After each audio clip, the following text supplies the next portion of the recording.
السلام علیکم گائز، سب کو آج 5واں روزہ مبارک ہو۔ ماشاءاللہ سے میں جا رہا ہوں نماز پڑھنے کے لیے، اور شاپ بند کر دی ہے تو ابھی میں جا رہا ہوں نماز پڑھنے کے لیے۔ تو میرے حق میں بھی آپ دعا کیجیے گا۔ اور عصر کا ٹائم ہو رہا ہے، تو یہ میں مسجد کے ساتھ ہی جو ہے نا اندر داخل ہونے لگا ہوں، اور اندر جیسے ہی میں انٹر ہوتا ہوں تو اندر ماشاءاللہ سے تبلیغی جماعت آئی ہوئی ہے پشاور سے۔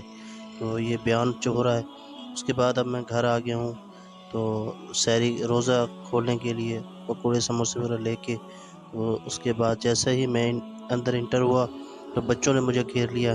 تو یہ دیکھیں پیارے پیارے بچے ہیں ماشاءاللہ سے، اور روزے کا بھائی ٹائم ہو رہا ہے، تو اس کے بعد اب ہم انشاءاللہ روزہ کھولیں گے۔ ابھی روزے کا ٹائم ہو گیا، اور میں ابھی اپنے حق میں، بچوں کے حق میں دعا کر رہا ہوں۔ اللہ پاک سب مسلمانوں کو ہدایت دے اور روزے رکھنے کی توفیق دے۔ آپ اور میں یہ اپنے